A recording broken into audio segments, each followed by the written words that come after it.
السلام عليكم ورحمة الله تعالى وبركاته. كنتمنى ان شاء الله تكونوا كلكم بخير وعلى خير وعلى احسن حال. اليوم بغيت نشارك معكم واحد الوصفة اللي هي ضد السعال وضد الكحة كيف ما بغاتو تكون. اللي كنحتاجو واحد الكمية ديال حب الرشاد اللي هو كيكون على هذا الشكل. حب الرشاد كتمشي عند العطار كتقول له عطيك الكميه اللي بغيتي، غير 2 دراهم راه تبارك الله يعطيك الخير والبركه. وعندنا السانوج او حبه البركه. هذه السانوج انا نحاول نقربه لكم باش تعرفوه بالنسبه للاخوات اللي ما عمرهم عرفوه. هذا هو السانوج او الحبه السوداء او حبه البركه. هذا هو السانوج وحب الرشاد. هاد الوصفه علاش بغيت نعطيها لكم؟ صدقوني يا البنات او المشاهدين الكرام كاع اللي كيشوفني، علاش بغيت نعطيها لكم عن تجربه. راه صدقوني بلا ما نحلف، انا راه دزت واحد الحاله ديال الكحه والسعال ربي اللي كان عالم بها. مثل ليا غير هاد الخليط ديال حبه السوداء وحب الرشاد مع العسل الحر، ما شت لا طبيب ولا تبعت الوصفات الطبيه والو، بحال كنكب الماء في الرمله. صدقوني الا قلت لكم راني كنت كتشدني ديك الكحه حتى كانت تطوى على 2 وكنولي حمراء بحال ما طيشه، وفين ما شدتني كح كح كح كح كح. المهم بلا ما نطول عليكم صدقوني وبلا ما نحلف، الصادق لا يحلف، انا بغيت هذه نديرها صدقه جاريه.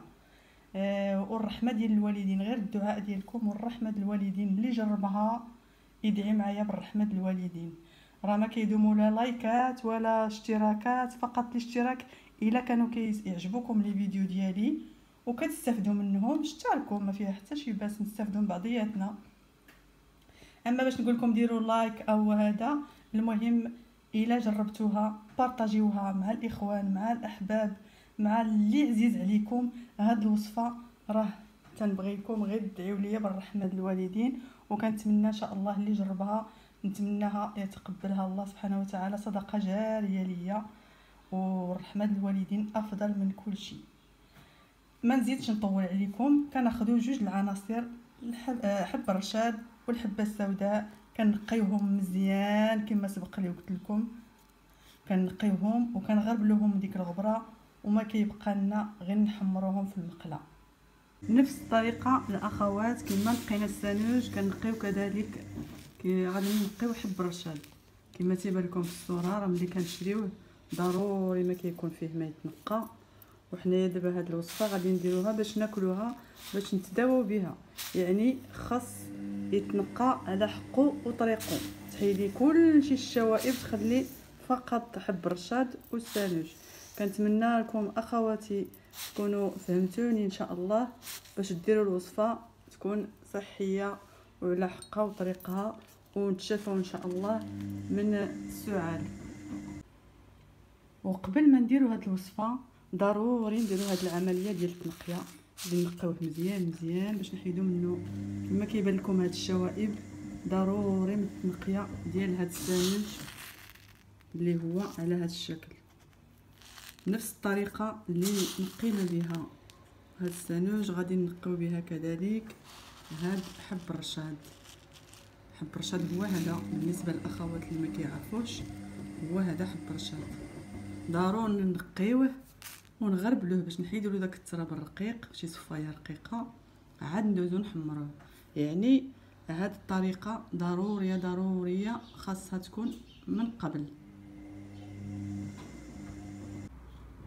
من بعد ما كنقيو السانوج وحب الرشاد مزيان من دوك المسائل اللي كيكونوا حجيرات، كيكون بزاف ديال الحوايج راكم كتعرفوا ملي كتشريوه عند العطار كما تيبان لكم. ضروري خصنا نقيوه، ومن بعد كنديروه اما فشي صفايه او انا عندي هذا الغربال الرقيق كما تيبان لكم في الصوره.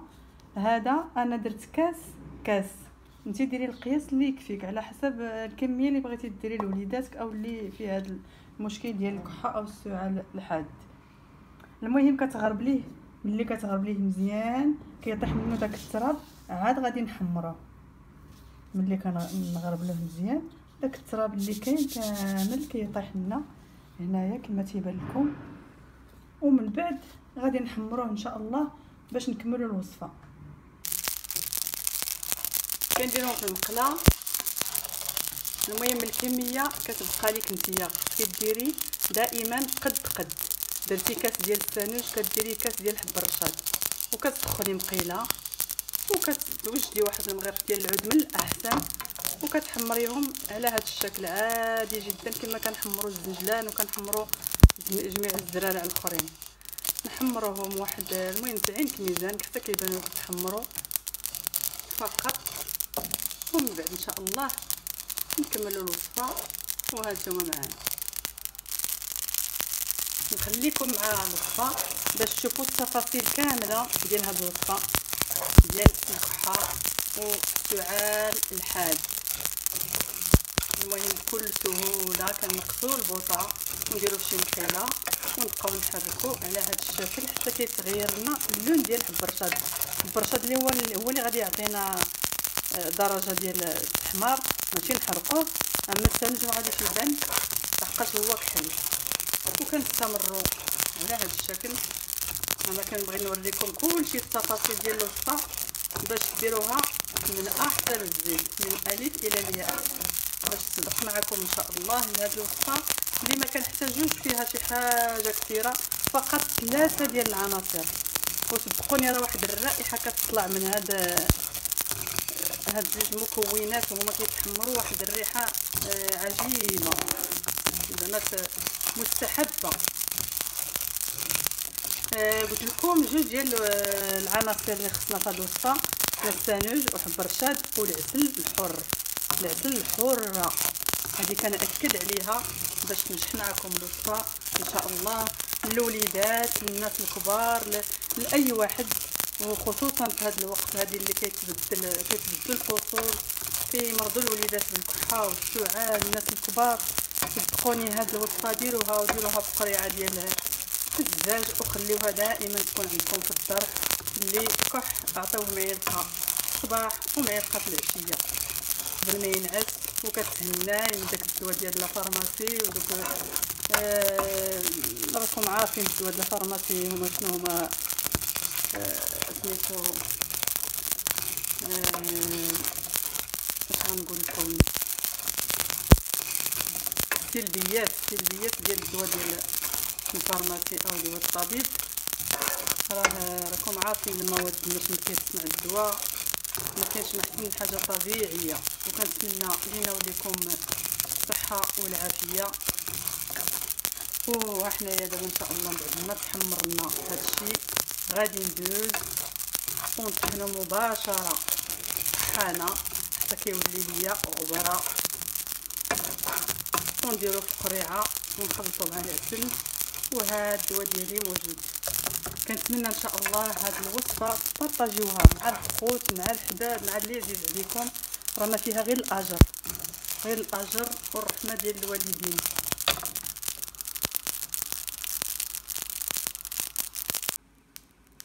بغيت غير نوضح لكم الصوره ديال هذا الخليط من بعد ما كنحمروه. هانتوما شوفوا اللون ديالو كيولي. راه ماشي خصنا نحرقوه، ما خصوش يتحرق، فقط يتحمر.